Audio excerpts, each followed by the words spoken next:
Um outro tema notável, que é também entre as diversas especialidades do Dr. Manuel Curado, é a questão da consciência, que é o seu estudo de doutoramento, que é um tema assim dificílimo. Eu sei que eu poderia fazer várias perguntas, fazer uns arrazoados quaisquer, mas eu vou fazer uma pergunta muito simples. O que é a consciência? Ouvi que era uma pergunta simples. E deu para perceber que fui enganado. O que é a consciência? A consciência é isto. Estamos sempre a sentir. É como se fosse impossível deixar de sentir. E a tarefa intelectual é esta. Precisamente, quando estás a sentir qualquer coisa, o que é que está a acontecer? O que é que isso diz sobre ti, sobre nós e sobre a ordem geral do mundo? O que é sentir? Sentir tem a ver com uma impossibilidade. É para nós difícil, para não dizer impossível, pensar a ausência disso na nossa vida. Às vezes construímos analogias, máquinas, eletrodomésticos. Agora está na moda pensar em computadores. E temos esta convicção. E estas analogias auxiliam a compreender sentir. Isso nunca acontece. Nós não conseguimos fazer nada que se assemelhe de perto ou de longe com o que está em causa em sentir. Podemos fazer caricaturas de sentir, simplificações de sentir, mas não algo que tenha a ver com isso. E aconteceu-nos uma desgraça intelectual.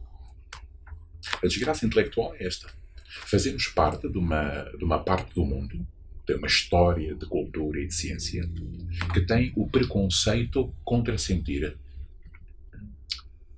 A universidade, a grande cultura, sempre achou que esse é um assunto menor. É como se estivesse no rodapé do texto nobre da grande cultura. Uma nota marginal. Qualquer coisa que está lá embaixo. Que tu, intelectual, tens de te ocupar de assuntos elevados. Argumentação racional. Construção de teorias. Os grandes assuntos da inteligência.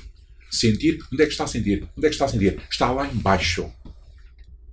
No entanto, é dos assuntos mais misteriosos da vida.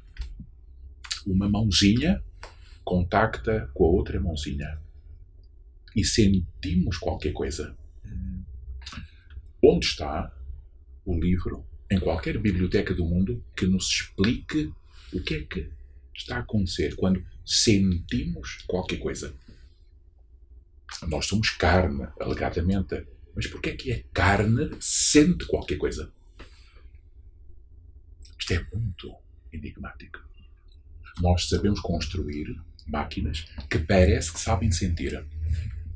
Os automóveis têm sistemas de parqueamento.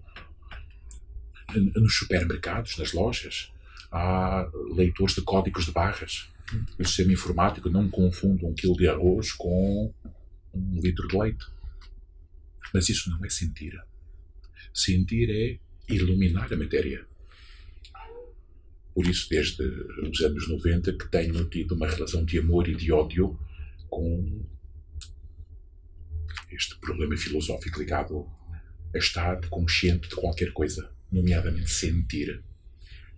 Não estou pessoalmente convencido que tenhamos avançado o que quer que seja na compreensão do assunto. Sou muito cético, para dizer com elegância, a respeito dos alegados contributos de ciências da nossa época para a compreensão deste mistério. Por exemplo, a nossa época, não apenas agora, mas há algumas décadas, desde os anos 50 sobretudo, tem um novo paradigma civilizacional, chama-se computação.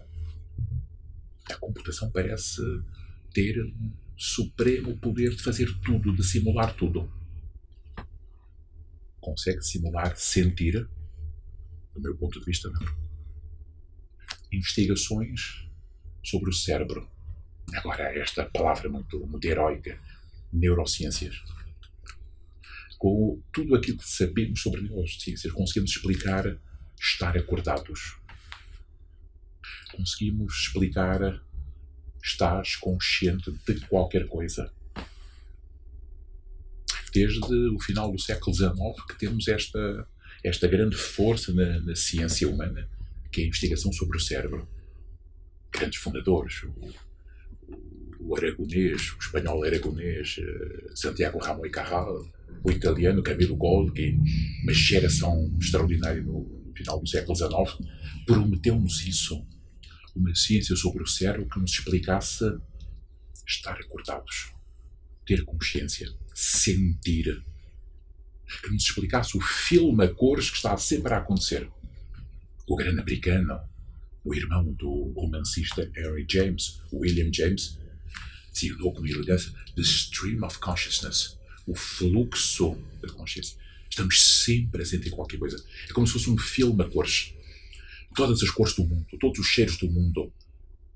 Como se fosse um super rio Amazonas que está a acontecer dentro de nós.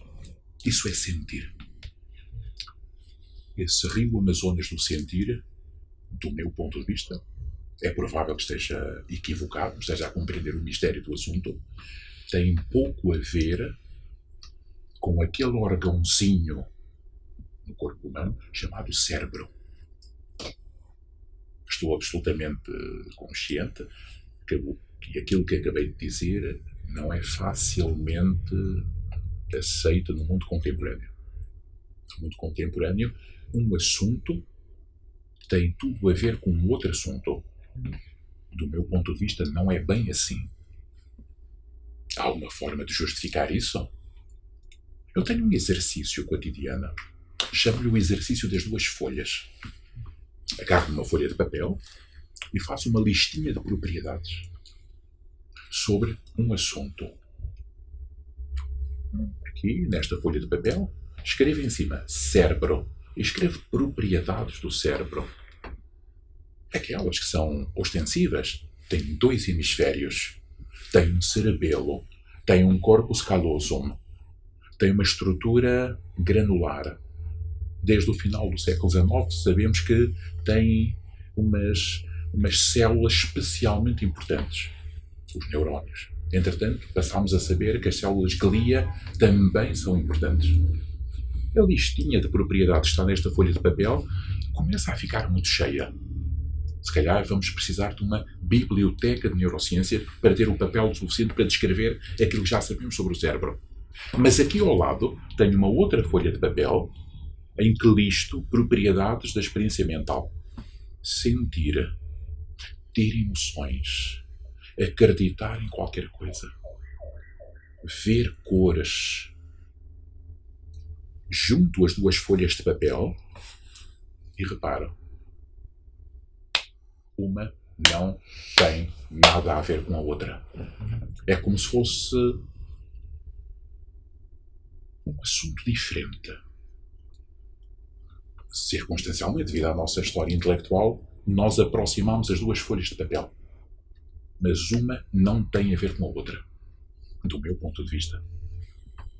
Esta é muito mais estranha. Esta tem parecido estranha. Já sabemos muito sobre ela. Saberemos tudo algum dia? Não consigo antecipar esse futuro. Mas parece que, tendo em atenção que é um objeto relativamente pequeno, mais tarde ou mais cedo iremos saber tudo. Será suficiente para explicar o que está na outra folha de papel? Antecipando esse futuro, a minha resposta é hoje negativa. Não. Sentir é das palavras mais difíceis de explicar que temos no nosso vocabulário. Talvez, do meu ponto de vista, ninguém saiba o que é mesmo sentir. Não no sentido elevado da palavra, sentir coisas, sentir alegrias, sentir o amor. Não. Do grau zero do assunto. Na versão simples do assunto. Sentir qualquer coisa. Sentir, por exemplo, o tampo da mesa. Aqui é que acontece o mistério. Não é na parte grandiloquente, vasta do assunto. É no grau zero, no nível mais elementar. Por que razão é que há sensação no mundo? Grandes investigadores exploraram isso. Por vezes, ao fazer a história intelectual do assunto, até fico surpreendido quando encontro investigadores que, vindo de outras áreas, repararam na beleza intelectual do modesto sentir. O grande Hayek, que nós associamos à economia política, uma das primeiras obras dele foi sobre sentir. É o livro The Sensory Order. Ninguém associa o grande Hayek, como pensador económico e político, ao problema de filosofia da mente, sentir. Desde Aristóteles nós temos tentado compreender sentir. Este fracasso que tem séculos é pouco, tem milénios, deve-nos fazer pensar. Se durante 25 séculos não conseguimos resolver o assunto, a expectativa para uma solução fácil, que esteja num horizonte temporal próximo, não é boa. Não é boa. Então, a consciência é um mistério também. É um mistério. Tudo à nossa volta é um mistério. Para conseguirmos ter uma vida, temos que simplificar o mistério, banalizar o mistério, trivializar as coisas. Pensamos que sentir é pouco importante, porque há assuntos mais importantes.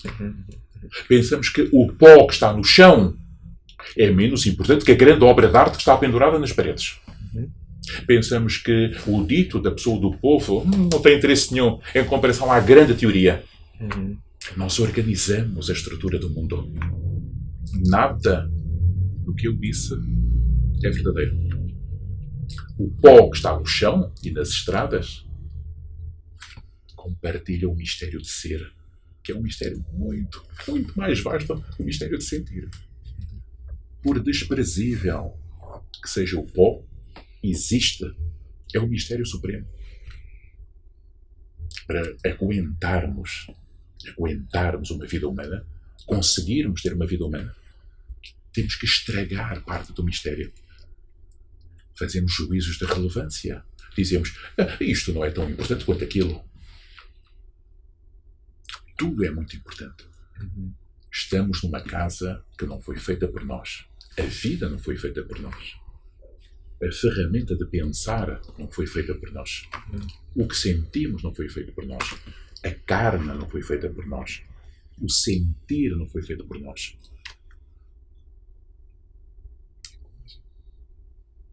Alguma coisa terá sido feita por nós. Por vezes, nós, como se fôssemos pessoas de mente simples, reclamamos parte da realidade. Dizemos que temos uma história intelectual, uma história científica, uma história política, que fizemos países, que fizemos constituições. Nós somos os grandes makers. Nós somos os fazedores. Pensamos que a nossa identidade é fazer. É como se fosse o verbo que capta o nosso coração. Precisamente o que é que tu és? Eu sou homo faber. Eu sou um fazedor. Nós não aguentamos a pergunta sobre o ser. Precisamente o que és. Mas temos ali um verbo que parece mais fácil de compreender, que é o verbo fazer. E pensamos que a nossa identidade radical é aquilo que fazemos. Quem é que tu és? Quem é que tu és? Qual é o teu valor?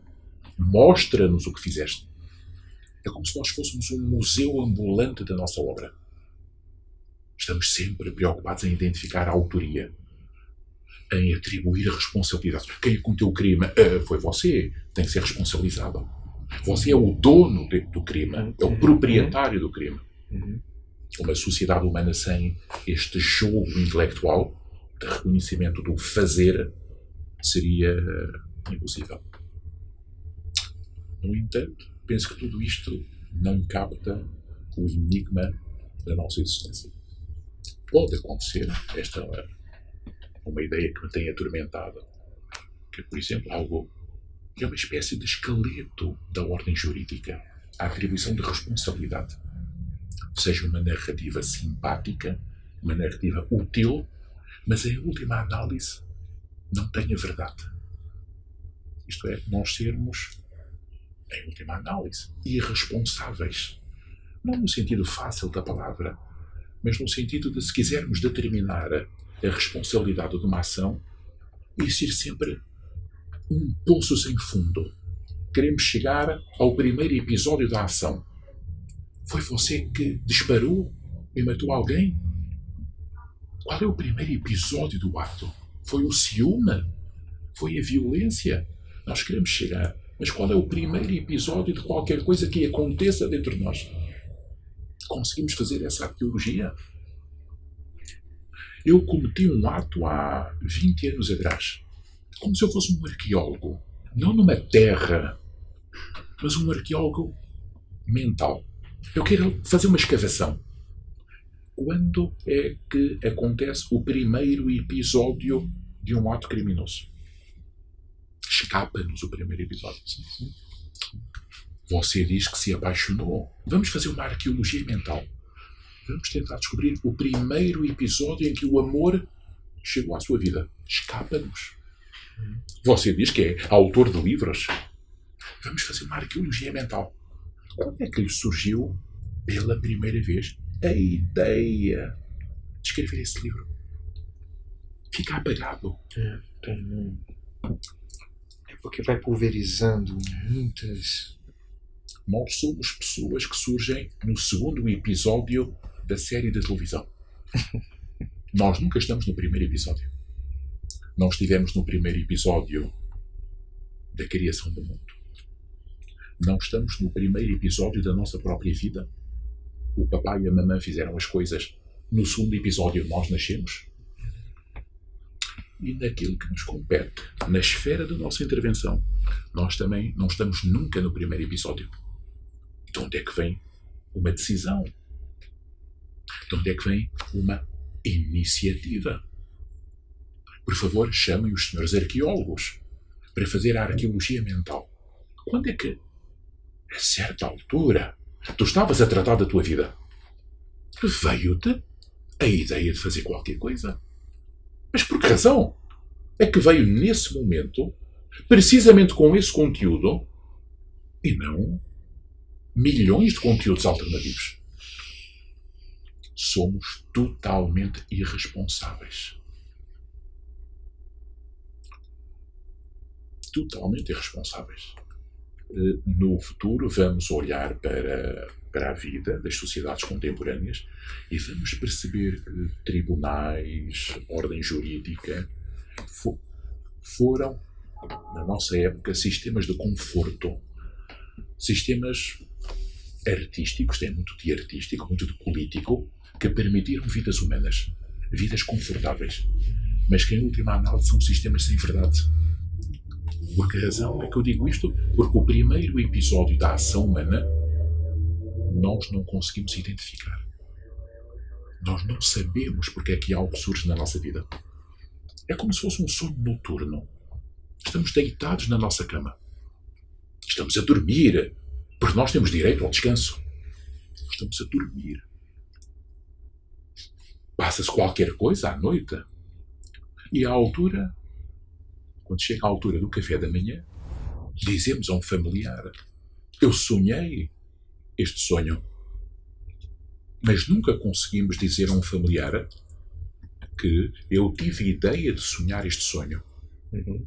E, antes de adormecer, escrevi este plano de sonho. Isto significa o quê? Que nós não somos autores do conteúdo onírico que surgiu durante a nossa noite. Na situação de sonho, nós compreendemos que surgiu qualquer coisa no fluxo da nossa consciência que não tem a ver connosco. Surgiu. Como se fosse, no grande rio Amazonas, um objeto a boiar. Surgiu esse objeto na nossa vida, que tem um conteúdo, que tem uma estrutura, pode ter um sentido. Nada disso é nosso. Fomos visitados por isso que surgiu. Na situação do sonho, nós compreendemos isso muito bem. Porque não há nenhum intelectual sério que diga você foi o autor do sonho. O conteúdo foi você que lá colocou. Mas na vida cotidiana passa-se exatamente a mesma coisa. Na modesta decisão de ir ao shopping. Na modesta decisão de comprar dentífrico.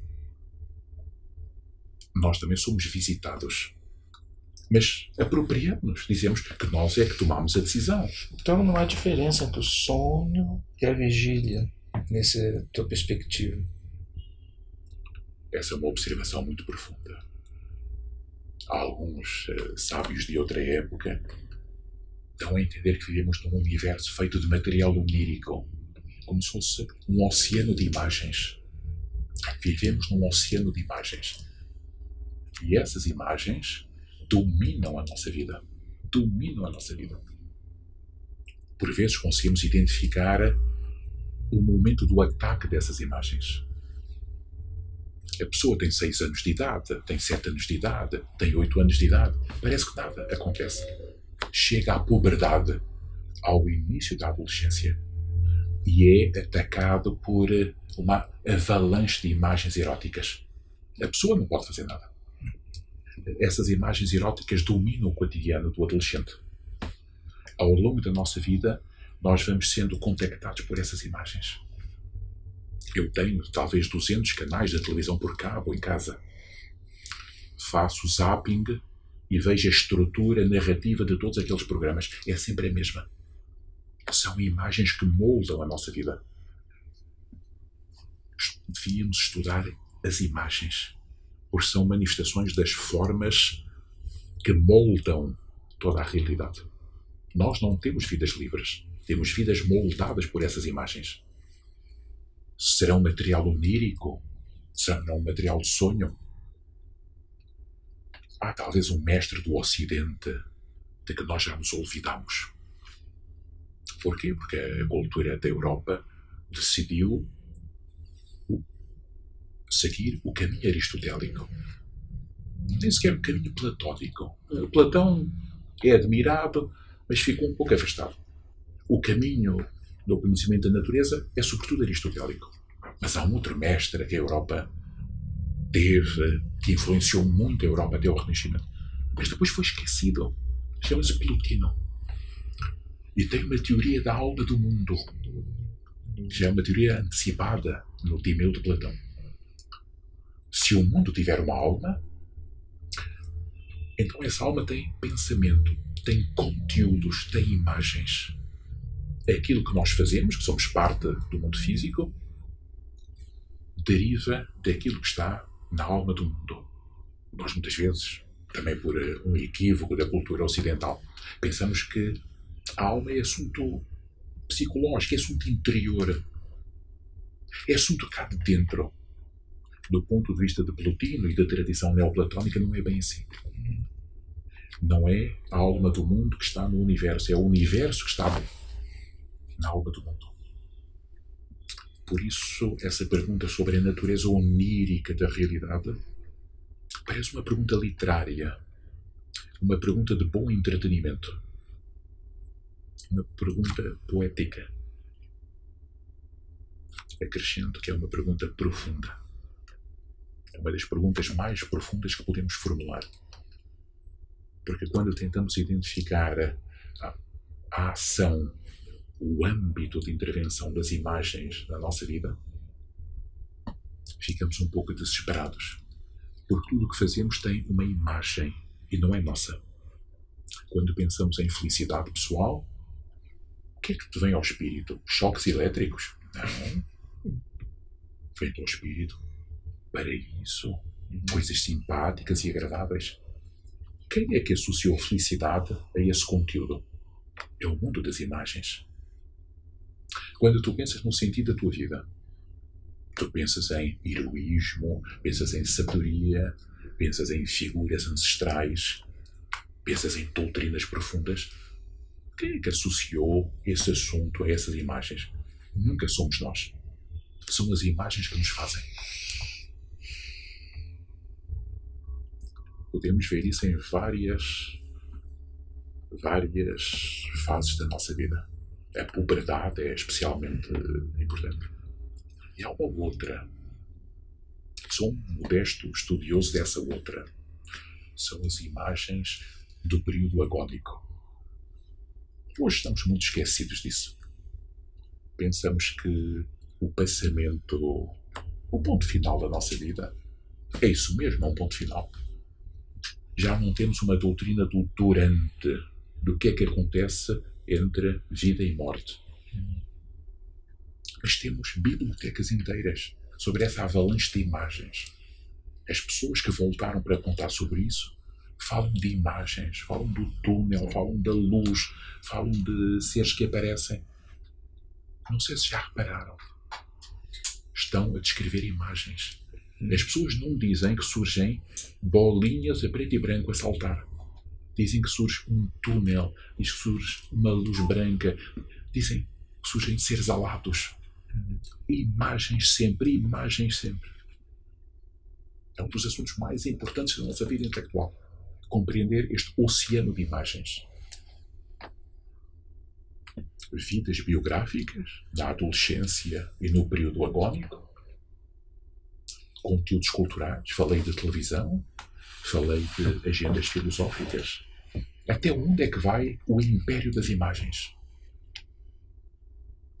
Eu acho que nós estamos reféns do império dessas imagens. Conteúdos religiosos, por exemplo. Mas é da nossa natureza, pelo que eu estou entendendo, ser refém das imagens.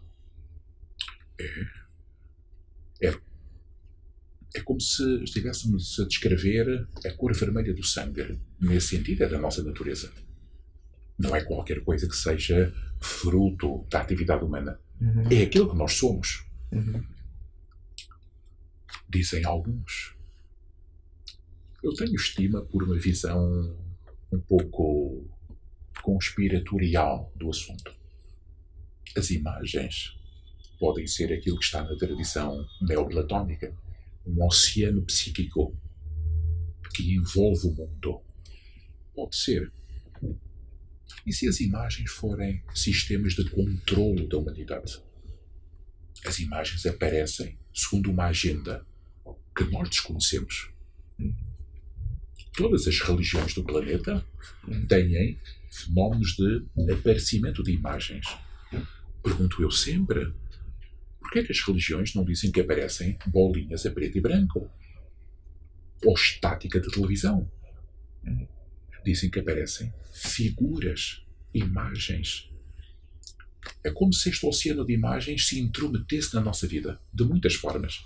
Intromete-se nos sonhos, intromete-se no desenvolvimento das pessoas, intromete-se no imaginário. Estamos, em certo sentido, prisioneiros dessas imagens. Dão-nos tudo. Dão-nos céu e dão-nos inferno. Dão-nos tudo. Não devíamos estar a pensar sobre estas coisas. Não, sem dúvida que não. Estamos a perturbar a ordem do mundo. Exatamente. Olha, essa nossa conversa aqui maravilhosa, eu agradeço muito a sua presença. Nós vamos continuar, certamente, esse nosso debate aqui no Realitas com o Dr. Manuel Curado, em outras oportunidades, e eu só tenho a agradecer a sua presença aqui conosco, doutor, porque é um privilégio recebermos uma pessoa como o senhor aqui, e é uma honra, uma bênção, e espero encontrá-lo aqui em outras oportunidades. Muito obrigado. Muito obrigado.